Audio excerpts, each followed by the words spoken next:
பரிகார ஸ்தலங்கள் பகுதியிலே நாம் கருணை வள்ளலாம் முருகப்பெருமானின் திருத்தலங்கள் சிலவற்றை பற்றிய ஒரு வரிசையினை பார்த்து கொண்டிருக்கிறோம். நேற்றைய தினம் திருச்செந்தூர் கோவிலிலே நடைபெற்ற ஒரு அதிசய நிகழ்வு பற்றிய தகவலை உங்களோடு பகிர்ந்து கொண்டேன். மேலும் சில அதிசய நிகழ்வுகளை நாம் தொடர்ந்து பார்க்கவிருக்கிறோம்.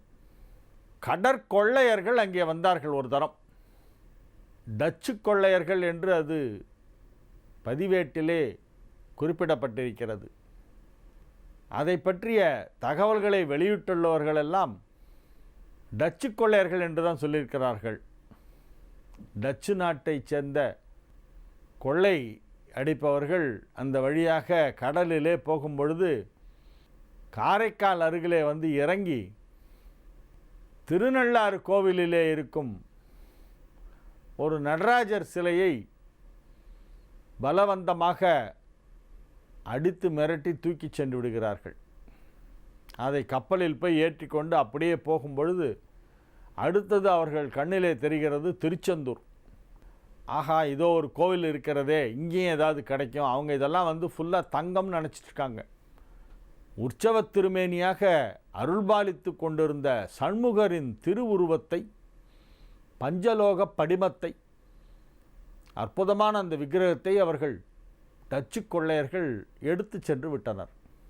ஆலயத்திலே உள்ள பணியாளர்கள், பக்தர்கள் எல்லாம் அப்போ எவ்வளோ பேர் இருந்திருப்பாங்க அந்த நேரத்தில்? கூட்டம்னு பார்த்தா ஒரு 50 பேர் இருந்திருக்கலாம். அவர்கள் பெரிய பெரிய ஆயுதங்களோடு வந்து மிரட்டி எல்லாத்தையும் தூக்கிட்டு போயிட்டாங்க. இது நடந்துருது. ரொம்ப ஊர் மக்களுக்கு, பக்தர்களுக்கெல்லாம் ஒரே வருத்தம். நம்ம சாமியை தூக்கிட்டு போயிட்டாங்களே கொள்ளைக்காரங்க, நம்ம சாமியை தூக்கிட்டு போயிட்டாங்களே அப்படின்னு இவங்கெல்லாம் வருத்தப்பட்டுருக்காங்க. அந்த கப்பல் சிறிது தூரம் செல்கிறது. திருநள்ளாறிலிருந்து நடராஜ பெருமான் விக்கிரகத்தையும் திருச்செந்தூரிலிருந்து சண்முகரின் திருவுருவச் சிலையையும் திருட்டுத்தனமாக எடுத்து சென்ற அந்த கப்பல் நடுக்கடலிலே செல்லும் பொழுது காற்று வீசி தள்ளாடுகிறது.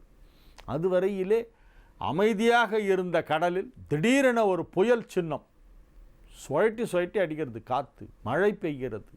எதிர்பாராத விதமாக திடீரென மழை வேறு வருகிறது. அவர்கள் சற்றும் எதிர்பார்க்காத ஒரு நிகழ்ச்சி அந்த மழையும் காற்றும். ஏன்னா அன்னைக்கு சீதோஷ்ண நிலை நன்றாக இருக்கிறது. எப்படி அந்த மழை வந்தது, புயல் காற்று வந்தது என்று அவர்களுக்கு தெரியவில்லை. அவர்கள் இனி நாம் தப்பிக்க முடியாது போல் இருக்கிறது, கப்பல் முழுகிவிடும் என்ற ஒரு எண்ணத்திலே பயந்து போயிருக்கிறார்கள். அப்பொழுது அந்த கப்பலில் இருக்கின்ற ஒரு வேலையாள், ஒரு சிப்பந்தி சொல்கிறார், அந்த சாமி சிலையெல்லாம் நம்ம எடுத்துகிட்டு வந்ததால் தான் இப்படி ஆயிருக்கு. கொள்ளையடிக்க வந்தவர்கள் இருந்தாலும் அவர்களுக்குள்ளேயும் யாரோ ஒரு கொஞ்சம் நல்லவன் இருந்திருக்கான். அந்த சாமி சிலையெல்லாம் தூக்கி போட்டால் இது சரியாயிடும், இது ஏதோ வெரி அன்யூஷுவல் அப்படின்றான். சரின்ட்டு இவங்க என்ன பண்ணுறாங்க, முதல்ல அந்த நடராஜர் சிலையை தூக்கி கீழே போடுறான் தண்ணியில், கடலில். அப்பவும் நிற்கலை. அடுத்ததாக திருச்செந்தூரிலிருந்து திருடப்பட்ட அந்த சண்முகர் சிலையை தூக்கி கடலிலே போடுகிறார்கள். சிறிது நேரத்திலே காற்று நின்று விடுகிறது, மழை நின்று விடுகிறது, பழையபடி நல்ல கிளைமேட் வந்துடுறது. ஆச்சரியப்படுகிறார்கள். ஓ, அந்த கடவுளுக்கு ஏதோ சக்தி இருக்குது, நம்ம அதை தெரியாமல் கொள்ளையடிக்கலான்னு வந்தோம், அதனால தான் அப்படி ஆயிடுச்சு போகிறோங்கன்னு அவங்க போயிடுறாங்க. அவங்க உயிர் தப்பிச்சு போயிடுறாங்க. ஆனால் ஊரிலே உள்ளவர்களுக்கு பெரிய குறை. நம்ம ஊர் சண்முகரை யாரோ கொள்ளைக்காரன் வெளிநாட்டிலேருந்து வந்தான், ஏதோ ஒரு பாஷையில் பேசினா ஆயுதங்களெல்லாம் காமிச்சு மிரட்டி தூக்கிட்டு போயிட்டானே, இப்போ நம்ம என்ன பண்ணுவோம், வழிபாட்டுக்கு சண்முகர் இல்லையேன்னு இவங்கெல்லாம் ரொம்ப வருத்தப்பட்டுருக்காங்க. ஏன்னா அங்கே மூலவருக்கு சமமான ஒரு வழிபாட்டு அந்தஸ்தும் வழிபாட்டு முறையும் கொண்டவர் சண்முகர். மூலவருக்கு இணையானவர் அங்கே சண்முகர் என்று சொல்லப்படுகிறது. அந்த சண்முகரை இவ்வாறு வெளிநாட்டிலிருந்து வந்த கள்வர்கள் தூக்கி சென்றதிலே மனம் வருந்தி கொண்டிருக்கிறார்கள். அதன் பிறகு அந்த ஊரிலே திருநெல்வேலியிலே இருந்த ஒருவர் அதை மீட்டு எடுக்கிறார்.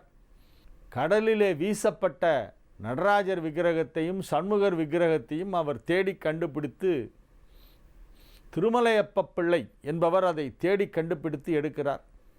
அவரை பற்றிய தகவல்கள் என்ன, அவர் யார், எவ்வாறு அது எடுக்கப்பட்டது, அந்த எடுக்கப்பட்டதற்கான அந்த ஒரு நிகழ்வு எப்படி நடைபெற்றது என்பதை பற்றி நாளைய நிகழ்ச்சியிலே நாம் பார்க்கவிருக்கிறோம்.